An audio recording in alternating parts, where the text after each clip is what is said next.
This is Jester. Some of you may be lucky enough to have human Rios, but most F-14 pilots in DCS are stuck with this little guy. There are two main reasons for having to deal with Jester. You might not know anyone else with the Tomcat module who can Rio, or maybe you Rio for someone else and they refuse to Rio for you. Now, I can speak for most Tomcat pilots when I say Jester and I have a love-hate, well, it's just a hate relationship. There's no love, just hate. For these last couple of weeks, I have forced myself to deal with Jester as I thought maybe Jester's just misunderstood after messing with him for a bit. I found out the jaw-dropping truth. Jester is not perfect. However, I have found some really useful tips when utilizing the Jester AI command system. After watching this video, I assure you that you will learn a thing or two about bending this virtual intercept officer to your will as desired. I will split this video into 3 parts: air to air, preceded by air to ground, and then at the end I will go over how to get Jester to set up datalink, radio frequencies, input coordinates for navigation, and waypoint queuing with a lantern. So without further ado, in no particular order, let's get started. So, I'm going to show you how I like to set up Jester to be of the most use. So, let's start.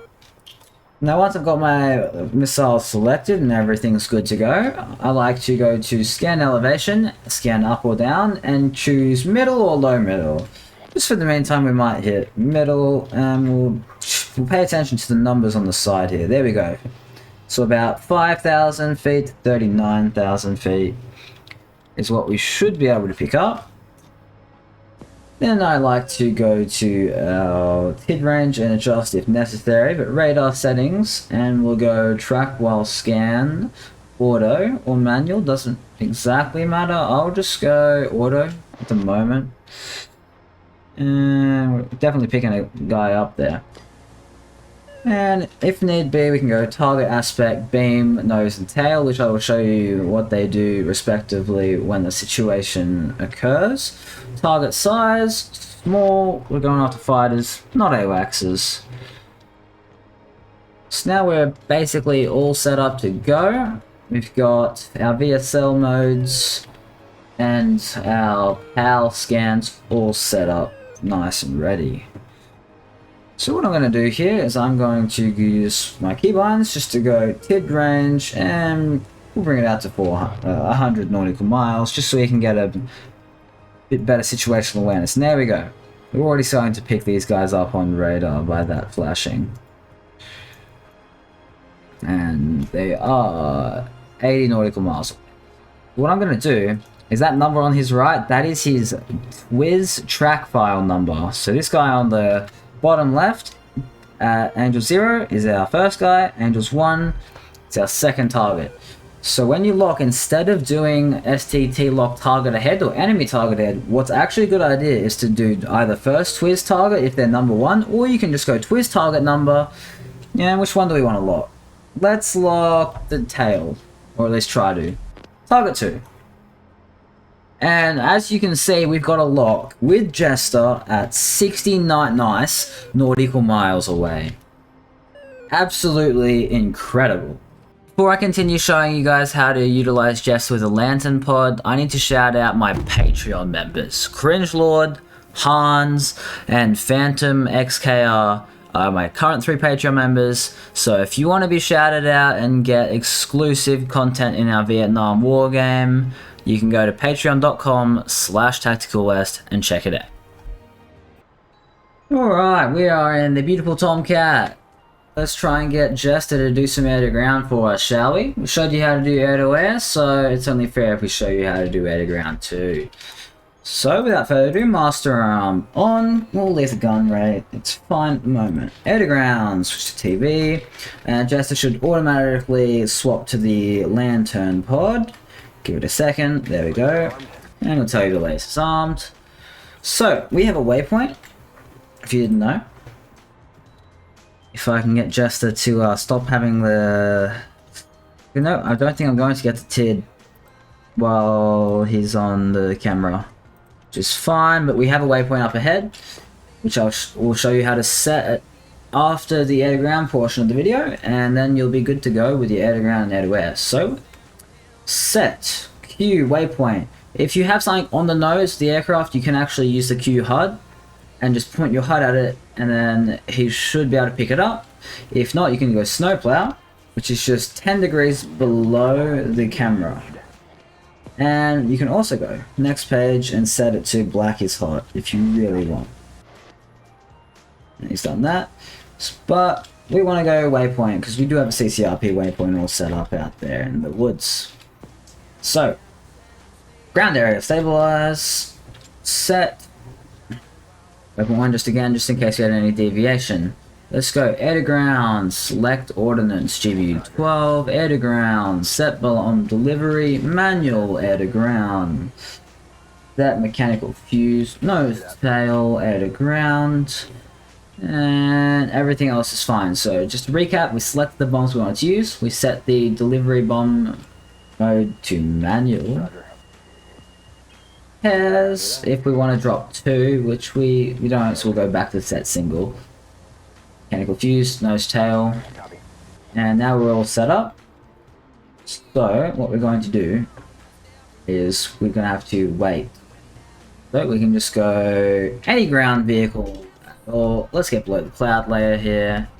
Have some fun while we do so. Turn off the autopilot. Don't want that fighting me. Let me have my fun. Okay. So we've gone off of course a little bit. Let's set the waypoint back, and we've got this black dot there, which is what we want. We want him to stabilize the ground, and we want him just to search for any ground vehicle, and there he's going to start searching. And he'll find them eventually once we get close enough. It's my job as the pilot, however, to just line up towards the waypoint, and we'll also level out. Just a tad. Just we're cutting a bit close here. I'm gonna go search for targets. Any. Come on, there you go. Okay, so he's captured it. So now all we need to do is wait for the release. We steer the carrot onto the line we've done. So let's try and just keep it that way. We've got our pickle button ready to go, and he'll tell us when it's time to start worrying. Okay, so that's that down there. So I'll show you an example of HUD queuing soon. Okay, it's coming down the ready to release. Bring it left just a tad. Okay, we're lined up good now. 10 seconds. 10 seconds. Singer, 1 o'clock. Copy. Singer, 11 o'clock. 5 seconds to drop. And dropped. You should be lasing. Again. TTI 10 seconds. SAM launch. 11 o'clock. Hot. Brake right. Laser on. Okay. Good impact. We're masking. Laser on. There we go. Okay, terminate. Beautiful. Now let's avoid these missiles, shall we? Got the armor captured. Oh, he's got another thing captured. So yeah, once you get close, he tends to get good again. No, okay. Q HUD. Okay, there we go. So just this the 2 lines there. Oh shit, we got mud. 1 o'clock. And dirt. Okay. 1 o'clock. Search for targets, any. Off the nose. There we go, so he's taken over and he's gonna start looking. And you'll see the stuff there momentarily. Mud. 11 o'clock. Come on. We don't know it all day, bud. There you go. Come on, come on. Come on, come on, come on, come on!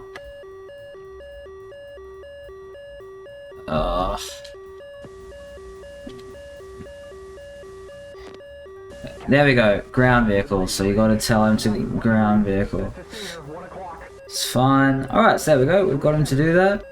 Missile. 1 o'clock. I see the missile, don't worry. Brake left. I see the missile, don't worry. Good impact. Hey, we're masked. Terminate. Let's get out of here. Missile. 12. Alright, let's get Jester set up with some waypoints for an air-to-ground attack. So we'll start off by grabbing some coordinates. Let's input it, shall we?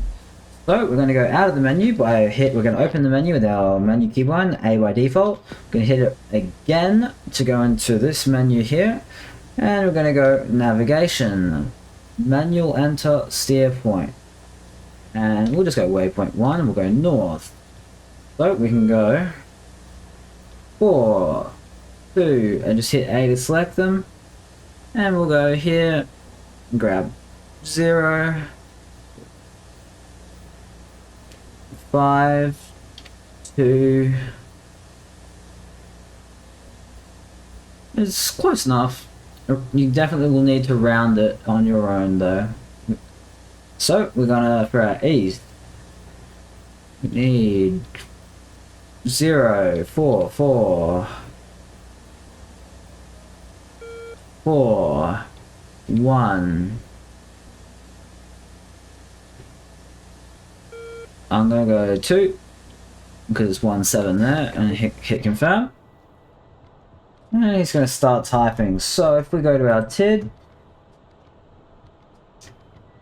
as you can see now he's entering the coordinates. So we go east, 4, 4, 4, 1, 2, 1, 2. Okay, now we've got that. We need to tune to the AWACS. So the easiest way to get Jester to tune into the AWACS, which is the data link systems, is we need to go data link, and we're going to go set host, and we can just go E3A wedgetail, and that's the fastest way to do it. The set host option, instead of manually entering it, he will just do it all for you. And once he's done that, as you can see, they've all started to populate. Perfect. But let's just do a radio. So the best thing to do is just tune manual, or you can go use guard manual channel. You can go ATC to go all to your different ATCs. But for example, if I wanted to tune manual and go 1, 3, 6, and then just get the 2 zeros in. Alright. You can change his radio, as you can see, to 136. Thank you for watching to the end of this video, and thank you so much for the amount of subscribers I've got now. If I had $1 for every subscriber I had, I'd only have $1,057, but either way, that is amazing. So thank you guys so much for that, and I'll see you in the next one.